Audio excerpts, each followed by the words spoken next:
1장 함께 찬양하도록 하겠습니다. 찬송가 286장 주 예수님 내 맘의 요사 함께 찬양하겠습니다.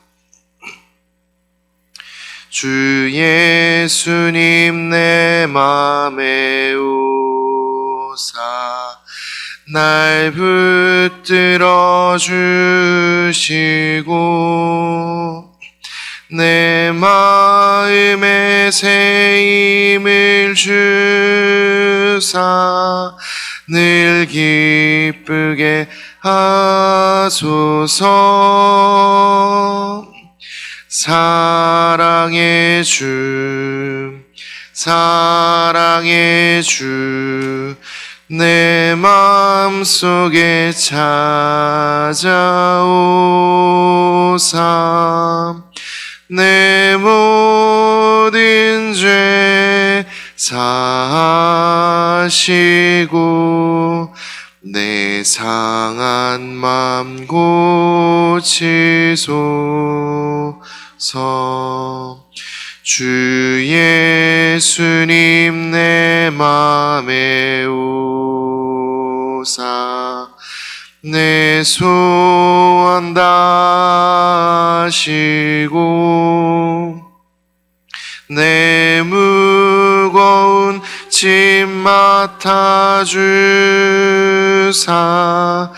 참 평안을 주소서. 사랑의 주 사랑의 주 내 마음속에 찾아오사 내 모든 죄 사하시고 내 상한 맘 고치소서.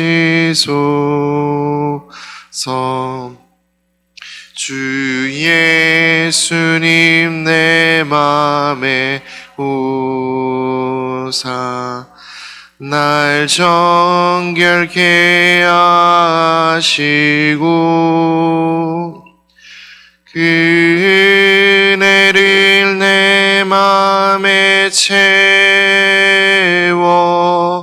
늘 충만케 하소서.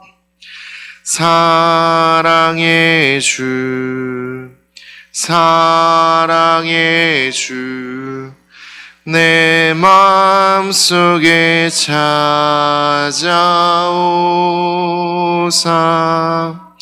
내 모든 죄 사하시고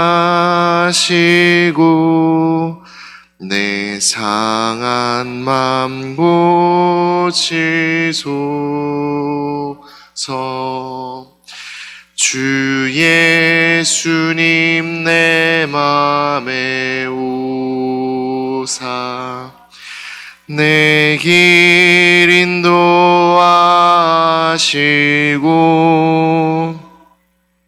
주 성령을 내 맘에 채워 늘 충만케 하소서. 사랑의 주 사랑의 주 내 마음속에 찾아오사 내 모든 죄 사하시고 내 상한 맘 고치소서.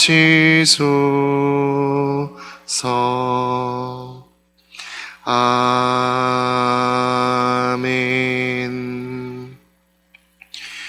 오늘 우리가 함께 볼 하나님의 말씀은 신명기 13장부터 15장까지의 말씀입니다. 신명기 13장부터 15장까지의 말씀을 함께 보도록 하겠습니다.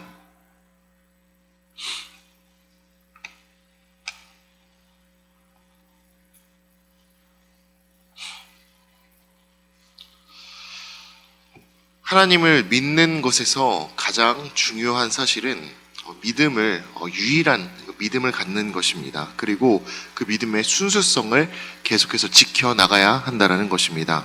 하나님만을 향한 그 믿음, 그것이 바로 믿음의 바른 방향이라고 할 수가 있겠습니다. 그렇게 하나님을 믿는 믿음을 지켜나간다는 것은 굉장히 중요하게 성경에서 주제로 나타나는 것 중 하나이고, 이런 하나님께서도 이것을 굉장히 중요하게 언급하시는 것을 볼 수가 있습니다. 신명기 13장도 같은 내용을 다루고 있습니다. 12장부터 이어지는 내용으로 다른 신들을 섬기려는 유혹에 넘어가지 말 것을 계속해서 당부를 하는 것을 볼 수가 있습니다. 그러면서 이 신앙의 순수성을 위협하는 그런 여러 사람들에 대한 그 경고를 담고 있는 것을 볼 수가 있는데, 그 요소들이 무엇인지 함께 말씀을 통해 살펴보도록 하겠습니다. 13장 1절과 2절의 말씀을 우리 함께 읽어보도록 하겠습니다. 너희 중에 선지자나 꿈꾸는 자가 일어나서 이적과 기사를 내게 보이고 그가 내게 말한 그 이적과 기사가 이루어지고 너희가 알지 못하던 다른 신들을 우리가 선지자나 꿈꾸는 자의 말을 청종하지 말라. 이와 같은 부류들이 위험한 이유는 한 가지입니다. 미혹하는 자들을 말하는 것이죠. 사람의 능력으로 도저히 할 수 없는 이적과 기사들을 행하며 그 자신이 믿는 그 우상들이 참된 신이라고 말하면서 다가오기 때문입니다. 여러분, 누군가가 갑자기 나타나서 병든 사람을 고치거나 앞날에 대한 예언을 하는데, 그 예언들을 쪽집게처럼 들어 맞히면서 우리에게 이야기를 한다면 우리는 그것을 어떻게 바라봐야 할까요? 이런 상황이 벌어지게 된다면 우리에게 이런 마음이 들 수도 있을 것 같습니다. 그들에게 어떤 능력이 있지 않은가? 그들이 믿고 있는 신이라는 것들이 어떤 능력을 가지고 있어서, 정말 힘을 가지고 있어서 이런 우리가 사람들이 할 수 없는 일들을 하고 있는 것이 아닌가? 이런 생각을 할 수도 있을 것 같습니다. 그러나 하나님께서는 분명 이렇게 또 이야기하고 있습니다. 그들의 거짓된 신인 우상에게서 이 힘들이, 그리고 이 능력들이 비롯된 것이 아님을 이야기하고 계시죠. 3절에 그것을 정확하게 말씀하고 계시는데, 우리 이어지는 3절의 말씀을 같이 한번 읽어보도록 하겠습니다. 너는 그 선지자나 꿈꾸는 자의 말을 청종하지 말라. 이는 너희의 하나님 여호와께서 너희가 마음을 다하고 뜻을 다하여 너희의 하나님 여호와를 사랑하는 여부를 알려하사 너희를 시험하심이니라. 하나님께서 우리가 정말로 하나님을 사랑하고 있는지 그 여부를 알기 위해서 시험을 하기 위해 그들에게 이적과 기사를 허락하신 것이라고 성경은 말씀하고 있습니다. 즉, 이렇게 미혹하기 위해서 이적과 기사로 다가오는 그들의 능력 역시 하나님께로부터 온 것이지 그들 스스로부터 온 것이나 아니면 그들이 믿고 있는 우상으로부터 온 것이 아니라는 사실을 말씀하고 있는 것이죠. 그렇기에 그들의 우상을 따르고, 그리고 그들의 말을 따르고, 그들이 가는 방향을 따르는 것이 아니라 하나님을 따라야 한다는 것은 오늘 말씀에서 이야기해주고 계시는 것입니다. 이는 수천 년이 지난 지금 우리에게도 동일하게 적용시켜 볼 수 있는 내용이라고 생각을 합니다. 우리 주변에는 여전히 참 많은 그런 이단과 그리고 우상들이 존재하고 있습니다. 정확히 알 수는 없지만 그들은 자신들만의 내세울 수 있는 그런 이야기거리와 그리고 이적과 그리고 기사들 같은 것들이 있을 수도 있습니다. 그래서 예언을 해서 앞날을 바라보며 또 능력이 나타나고 그들이 보여줄 수 있는 그들만의 이야기들을 우리들에게 하면서 다가올 때가 있을 것입니다. 얼마나 많은 사람들이 그런 유혹에 넘어가고, 그리고 그들이 이야기하는 그런 내용들에 빠지게 되는 경우가 많이 있는 것을 우리는 보고는 합니다. 수많은 사람들이 이런 잘못된 그런 이적과 기사에 빠져서, 그리고 그들의 이야기에 빠져서 신앙을 잃고 어둠 속에 헤매이고 있는 것이 지금 우리가 살아가고 있는 이 시대의 현실입니다. 그렇기에 신명기의 말씀이 주어지던 시대와 그리고 지금 우리가 살아가는 이 시대 모두 이 말씀은 우리에게 하나님을 향한 유일한 그 신앙을 지켜야 함을 경고하고, 그리고 하나님만을 섬겨야 함을 우리들 마음 가운데 다시금 되새기게 하는 귀한 말씀이라고 생각을 할 수가 있겠습니다. 그리고 그 말씀은 우리에게 뭐라고 이야기하고 있습니까? 이런 유혹들은 우리에게도 찾아올 수 있다라고 이야기를 합니다. 그리고 우리가 바라지 않아도 언젠가 마주할 수 있다라고 이야기하고 있습니다. 그때 우리가 보여야 할 반응은 무엇이라고 이야기하고 있습니까? 단호히 그들을 거절하는 것이라고 말을 하고 있습니다. 그들이 보이는 행동에 놀라워하거나 그들의 말에 귀를 기울이는 것은 그 시험에 넘어가는 것이라고 이야기하고 있습니다. 오늘 말씀에 의하면 하나님을 사랑하지 않았던 우리의 마음들이 그 찾아오는 시험 앞에 무너져 내리는 것이라고 우리는 생각할 수가 있겠습니다. 따라서 이것을 이겨내기 위한 유일한 방법은 한 가지입니다. 바로 평상시에 하나님 사랑하기를 우리 마음 가운데 쉬지 않는 것입니다.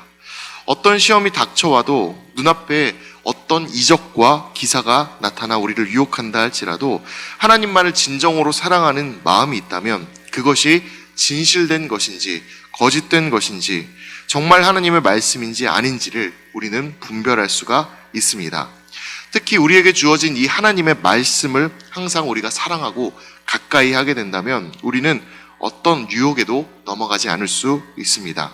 하나님이 행하신 모든 일과 앞으로 행하실 그 모든 일들이 이 성경 안에 온전히 기록되어 있기 때문입니다. 따라서 하나님을 사랑하고 하나님이 주신 말씀을 사랑함으로 우리는 모든 시험을 이겨내야 하겠습니다. 하나님을 향한 사랑 안에서 모든 시험을 이겨내는 여러분들 되시기를 진심으로 바랍니다.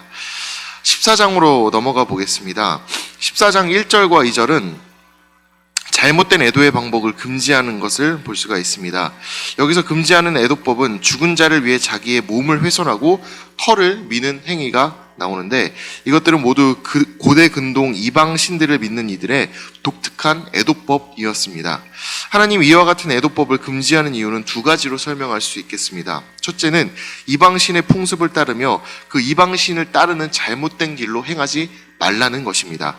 둘째는 하나님이 주신 그 거룩한 신체를 이방의 그 신들을 따른다는 그 이유로 이렇게 자신의 의지로 스스로 행동하는 훼손하는 잘못된 길을 행하지 말라는 것으로 볼 수가 있겠습니다.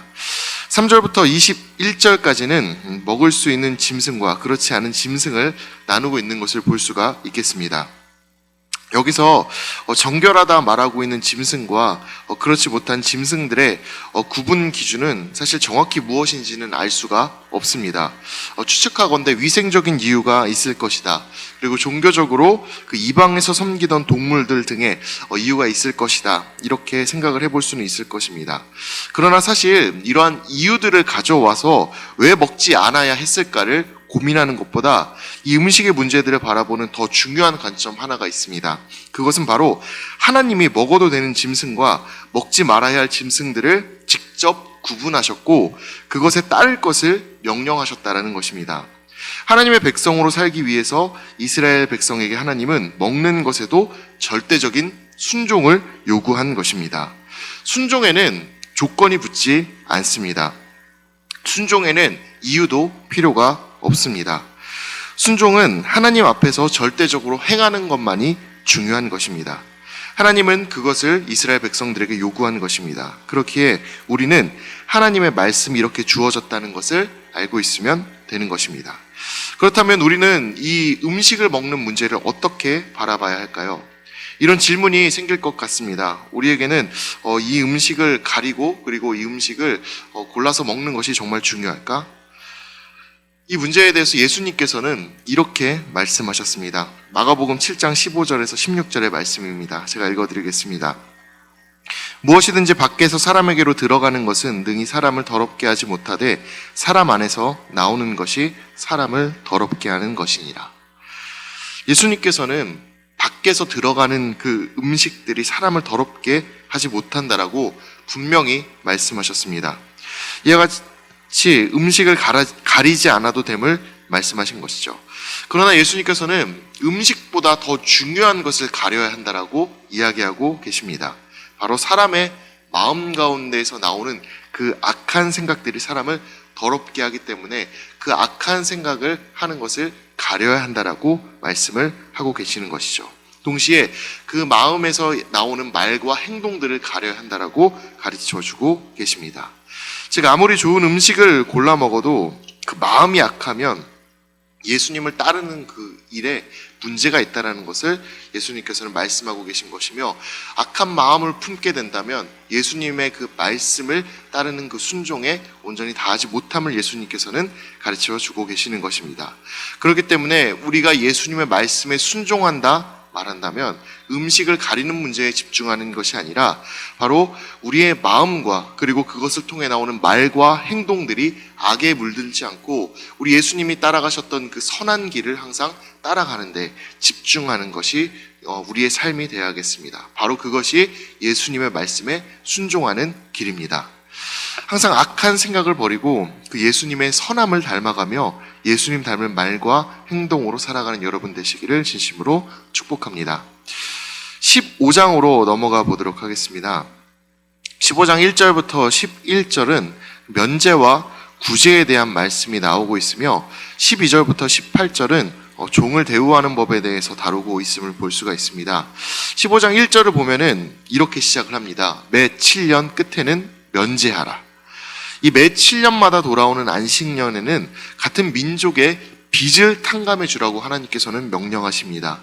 빚을 진 이들이 그것을 갚을 수 없어서 영원히 빚에 고통받지 않도록 해방시켜 주시기 위함임을 알 수가 있는 것입니다. 또 7년마다 면제를 해주면 이런 경우가 생길 수도 있을 것 같습니다. 면제년이 가까워 오면, 예를 들어 이제 내년이면은 안식년이라 지금 당장 빌려주게 되면은 이 돈을 떼일 가능성이 높다 생각해서 꾸어주지 않는 경우가 있을 것도 같습니다. 하나님께서는 그래서 이런 경우를 대비해서 그렇게 마음을 먹고 꾸어주지 않는 것을 악한 생각이라 말씀을 하시면서 가진 이들이 보유하고 있는 필요 이상의 것들을 필요한 이들에게 나누어 주는 것을 아끼지 말 것을 말씀하시는 것을 볼 수가 있습니다. 또 12절부터 보면 종으로 팔린 동족들을 7년이 될 때마다 자유인으로 풀어줄 것을 하나님이 명령하시는 것을 볼 수가 있습니다. 우리 18절의 말씀을 함께 읽어보도록 하겠습니다. 그가 6해 동안에 품꾼의 삭세에 배나 받을 만큼 너를 섬겼은즉 너는 그를 놓아 자유하게 하기를 어렵게 여기지 말라. 그리하면 내 하나님 여호와께서 내 범사에 내게 복을 주시리라. 그들이 섬긴 것을 생각하며 자유인으로 풀어주는 것을 어렵게 여기지 말 것을 하나님께서는 말씀하고 계십니다. 지나친 욕심으로 사람을 대하지 말 것을 하나님께서는 말씀하고 계신 것입니다.